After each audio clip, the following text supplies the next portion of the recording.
सभी को नमस्कार।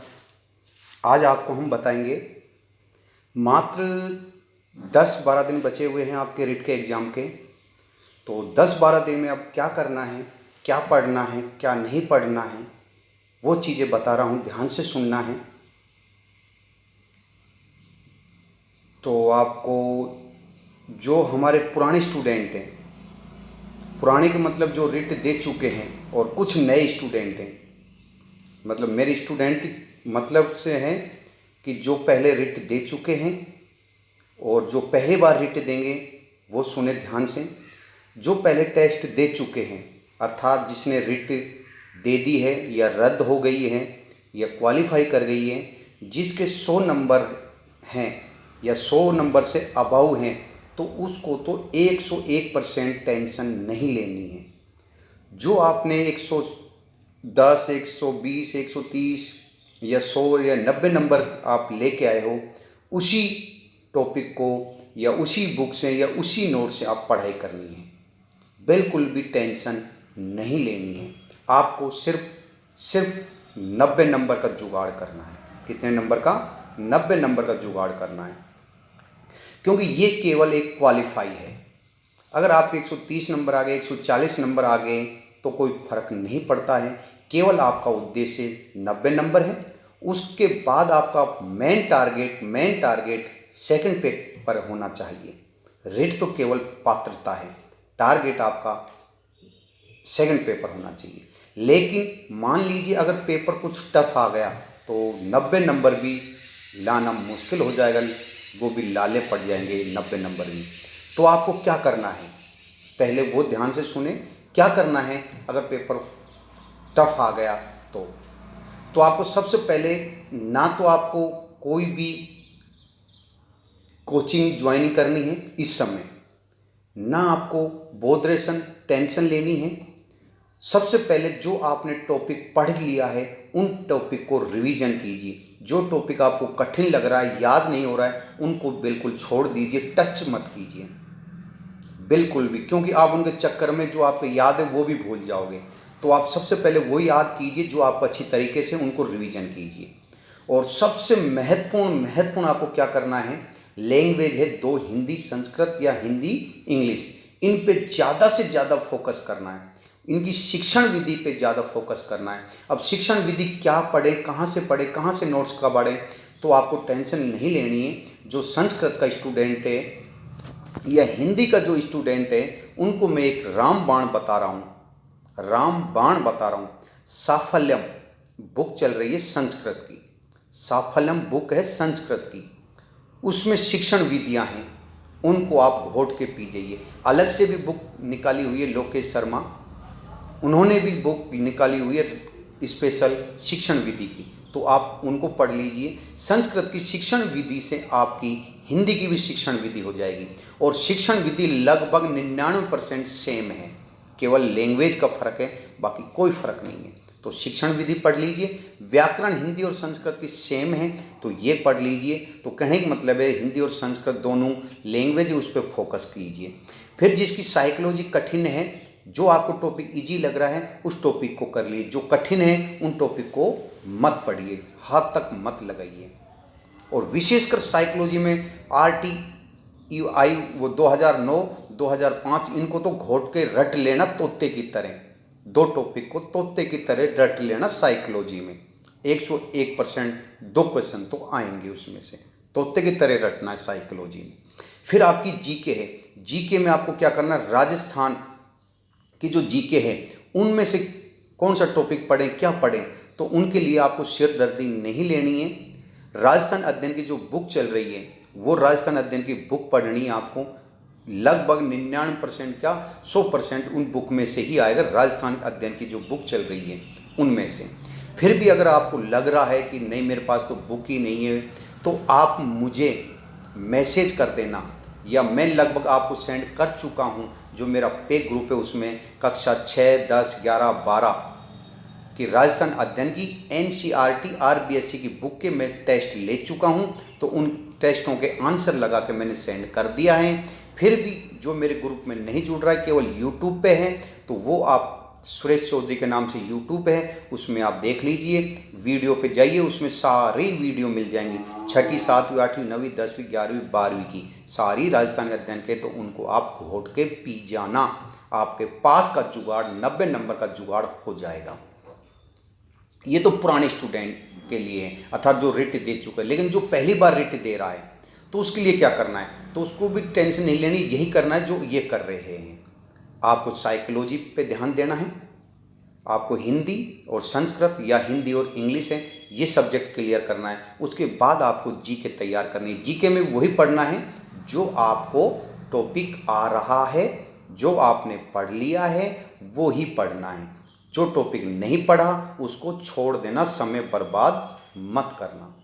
फिर दूसरा जो फर्स्ट लेवल का है, तो फर्स्ट लेवल का है स्टूडेंट है, उसका क्वालिफाई हो चुका है, चाहे वो टेस्ट दें या ना दें कोई फ़र्क नहीं पड़ने वाला।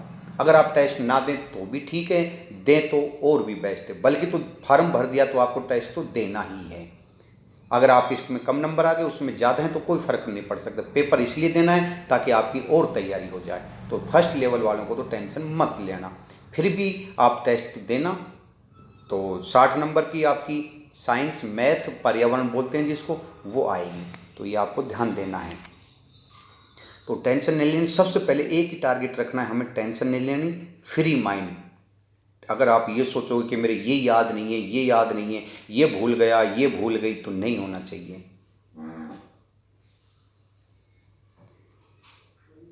तो ये आपको पढ़ना है, बाकी और कुछ नहीं पढ़ना है।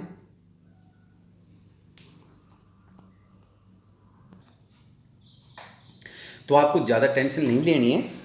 ये जो पेपर है केवल पात्रता है, आपको ये सोचना है मैं तो पास हो जाऊंगा या हो जाऊंगी। टेंशन मत लेना, क्योंकि अगर आपको याद है और आपने टेंशन ले लिया तो जो भी याद है वो भी भूल जाओगे। और सबसे मेन आपको ध्यान रखना है, बहुत ही महत्वपूर्ण है कि आपको 150 क्वेश्चन करके आने हैं। एक भी क्वेश्चन छोड़ दिया तो समझ लेना आपकी लाइफ भी छूट गई। 150 क्वेश्चन करने हैं, जो मैं टेस्ट ले रहा हूँ या फिर आप जो मॉडल पेपर हैं उनको कोशिश करना करने की। आजकल मार्केट में बहुत मॉडल पेपर आ रहे हैं, लेकिन मेरे से मैसेज करके ये मत पूछना कि सर कौन सा मॉडल पेपर लेके आए। मॉडल पेपर भी लेके आए वो लेके आना जो एवरेज हो। एवरेज का मतलब जो ज़्यादा कठिन न हो, और उसमें भी आप 150 क्वेश्चन है टाइमिंग के अकॉर्डिंग करके देखना। ये नहीं कि 150 क्वेश्चन करो 2-2 3-3 घंटे में करो, नहीं, टाइम के अकॉर्डिंग करके देखना। एक मॉडल पेपर लेना और टाइम जैसे अपन एग्ज़ाम में देख के आओगे तो वही 1.5 घंटा 2 घंटा लगभग मिलता है, तो उसके अकॉर्डिंग आपको करना है। नहीं कि आप 3-3 घंटे 4-4 घंटे करते हो, वो मत करना। मैं भी जो टेस्ट ले रहा हूँ उसमें भी आप टाइमिंग के अकॉर्डिंग करें, पेपर के अकॉर्डिंग करें। ये नहीं कि पहले प्रश्न देख लो फिर तुरंत ही उसके आंसर देखो, नहीं, पहले आप खुद करो उसके बाद आंसर से मिलान करो, ताकि आपका खुद का विश्लेषण आपका हो सके कि आपका कितने याद हैं, कितना नहीं है, कितनी आपकी तैयारी है, कितनी तैयारी नहीं है। तो ये ध्यान रखना है। आपको मॉडल पेपर लेके आना है, और कोई सा भी लेके आना, ये मेरे से मत पूछना कि हम कौन सा लेके आएँ, कोई सा भी लेके आओ। और मॉडल पेपर का तात्पर्य ये है केवल आपकी प्रैक्टिस, नहीं कि उस मॉडल पेपर में से किसी के भी आज तक पेपर नहीं आया है, नहीं आएगा मॉडल पेपरों में से, ये याद रख लेना। कभी सोचो मैं उसका लेके आ जाऊँ जिसमें पूरे के पूरे आ जाए, नहीं आएंगे। 2-4 प्रश्न 5-10 प्रश्न तो ये तो देखो हर चीज़ में से आ जाता है। मैं भी कहता हूँ तो मेरे पेपर में से भी आ जाता है, हर टेस्ट में से 2-2 4-4 प्रश्न आते हैं, लेकिन एक में से कभी भी पूरा नहीं मिलता है। तो ये याद रख लेना, केवल मॉडल पेपर का तात्पर्य केवल आपकी प्रैक्टिस है, और टाइमिंग के अकॉर्डिंग करना। क्योंकि मैंने पिछली बार देखा है बहुत मेरे स्टूडेंटों का, बहुत मेमों का पेपर में छूट गया था। तो वो टाइम मैनेजमेंट को भी ध्यान में रख के चलना है, आपको टाइमिंग के अकॉर्डिंग करना है। और ध्यान रखना, रिट के जब एग्ज़ाम देने जाओगे तो उसमें 150 में से 150 क्वेश्चन करने हैं, और वो भी फास्ट करने हैं। ये नहीं कि धीरे धीरे करो और फिर जब लास्ट में टाइम बचता है तो उस समय आपके पेपर छूट जाता है, और जल्दबाजी में फिर आप भर के आते हो, तो जो आते हैं वो भी गलत करके आ जाते हो, OMR शीट में भी गोले गलत भर देते हो। तो आप ये नहीं करना है, हमें टाइम का मैनेजमेंट करना है, टाइम के अकॉर्डिंग पेपर करना है, टाइम रखना है आपको ध्यान में कि हमें क्या करना है, कितना प्रश्न करने हैं। तो ये याद रखना, नए टॉपिक नहीं पढ़ना, जो टॉपिक आप पढ़ चुके हो केवल उनका रिवीजन करना है। और जो मेरे से जुड़ा हुआ है, चाहे वो लेडीज़ ग्रुप हो चाहे जेंट्स ग्रुप हो, उसमें मैं रेगुलर कुछ ना कुछ भेजता ही रहता हूँ। जो पेपर मेरे हो चुके हैं पुराने, उनका रिवीजन चल रहा है, वो मैं बार बार ग्रुप में भेजता रहता हूँ। ट्रिक्स बना रखी है, वो बार बार भेजता रहता हूँ। तो आप उनको एक बार ज़रूर देखें। वीडियो भी आप देखते हो यूट्यूब पे, ये और बता देता हूँ, आप यूट्यूब पे भी आप वीडियो देखते हो किसी का भी, चाहे वो मेरा हो चाहे किसी अन्य का हो, तो फास्ट करके सुने, क्योंकि समय का बहुत महत्व है। और बल्कि मेरा तो मैं 101% कह रहा हूँ, नहीं होगा कोई भी समय बर्बाद, क्योंकि मेरे 150 क्वेश्चन मात्र 10 मिनट 15 मिनट में कर देता हूँ मैं, क्योंकि मैं समय बर्बाद देख लीजिए आप खुद। आज 128 क्वेश्चन थे, मात्र 10-15 मिनट में ही हो गए हैं। तो आप YouTube पे भी देखते हो, लाइव भी अगर कोई क्लास ले रखी है तो वो भी आप देखिए, तो फास्ट करके देखिए ताकि आपका समय बर्बाद न हो। और ज़्यादा से ज़्यादा मेरा एक यही सोल्यूशन रहेगा, अब फ़ोन आप बंद कर दीजिए। फ़ोन आप बंद कर दीजिए, केवल अपनी बुक से रिवीजन कीजिए। आपके नोट्स हैं तो रिवीजन कर लीजिए। बल्कि मैं तो इतना ही कहूँगा, RBSC NCERT की जो बुक है, राजस्थान अध्ययन की जो बुक है, या जो आप पहले पढ़ चुके हैं, केवल उनको रिवीजन कीजिए। एक्स्ट्रा कुछ मत पढ़िए, नहीं तो क्योंकि आप याद करोगे, पहले याद है, फिर कोई एक्स्ट्रा पढ़ोगे तो ऐसे लगे अरे ये तो मेरी याद भी नहीं है, तो आपको टेंशन हो जाएगी। तो आप ऐसा मत कीजिए।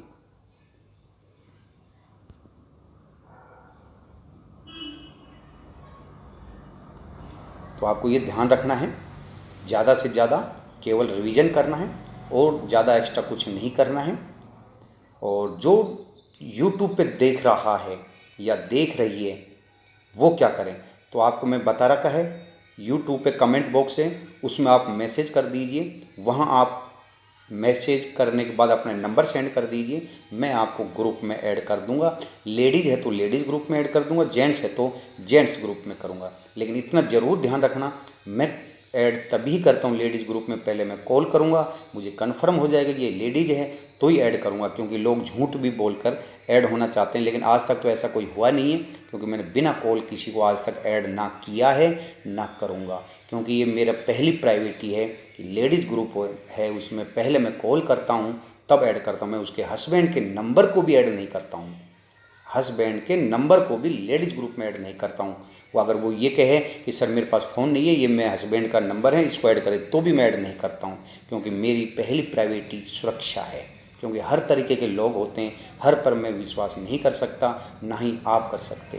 तो ये ध्यान रखना, कोई भी लेडीज़ हो तो उसको टेंशन लेने की ज़रूरत नहीं है। मेरे ग्रुप में बिल्कुल सेफ़ है, ना आपके पास किसी के भी कॉल आएगा ना मैसेज आएगा। आज तक तो हुआ नहीं है और शायद भविष्य में भी नहीं होगा। आज 4-5 साल हो चुके हैं, बिल्कुल सुरक्षित है मेरे ग्रुप में, कोई प्रॉब्लम नहीं है। ना मेरा आज तक किसी के पास फालतू कॉल आया, ना कोई मैसेज आता, किसी का भी नहीं आएगा। आप इस चीज़ की बेफिक्र होकर टेंशन नहीं लें, आराम से तैयारी करें और जितनी कोशिश होगी मैं आपकी हेल्प करूँगा। धन्यवाद। और आपको ज़्यादा से ज़्यादा लोगों को ग्रुप में, आपके पास जितने भी ग्रुप हैं उनमें ये शेयर करें। और सब्सक्राइब तो देखो आपको करना ही है, ताकि आपके पास, और रिट के एग्ज़ाम से पहले मैं आपको, हो सकता है बार बार मैं कुछ वीडियो, कुछ सूचनाएं, कुछ मोटिवेट आपको देता रहूं, कुछ सुझाव देता रहूं, क्या करें या क्या नहीं करें, ताकि आपके पास नोटिफिकेशन पहुंच जाए। सब्सक्राइब जरूर करें। धन्यवाद सर।